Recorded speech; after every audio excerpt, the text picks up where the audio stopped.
राकंपा प्रमुख शरद पवार को लेकर महाराष्ट्र से एक बहुत ही बड़ा विवादित बयान आया है सामने। हाल ही में गृह मंत्री और डिप्टी सीएम देवेंद्र फडणवीस ने ये कहा, औरंगजेब की औलादें उन समुदायों के लिए जो दंगा फसाद जैसी स्थिति लाने की कोशिश कर रहे हैं, स्टेटस में औरंगजेब की तस्वीर लगा रहे हैं।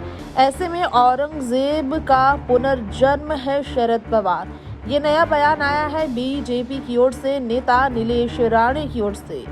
कहते हैं कि चुनाव आते ही मुस्लिमों की वो चिंता करने लगते हैं। जी हाँ, एनसीपी ने मुंबई में जेल भरो आंदोलन किया है।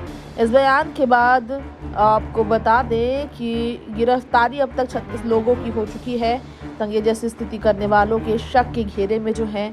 ऐसे में बता दें आप सबको कि बीजेपी के नेता और पूर्व सांसद नीलेश राणे जो मराठी भाषा में ट्वीट करते हुए लिख चुके हैं कि चुनाव करीब आते ही पवार मुस्लिम समाज के लिए चिंताग्रस्त हो जाते हैं। कभी कभी ऐसा लगता है औरंगजेब का पुनर्जन्म यानी कि शरद पवार ही है।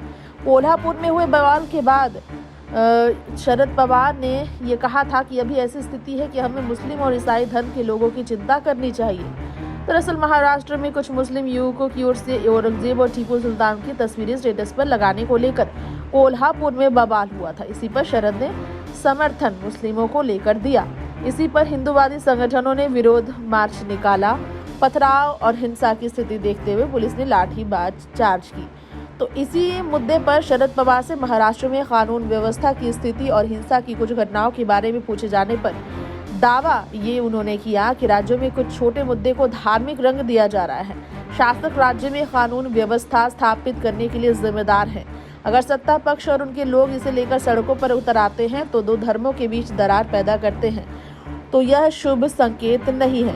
अगर औरंगाबाद में पोस्टर दिखाया जाता है तो पुणे में हिंसा की क्या जरूरत, लेकिन ऐसा होने दिया जा रहा है। शरद ने आरोप लगाया, हाल ही में हमने अहमदनगर में के बारे में सुना।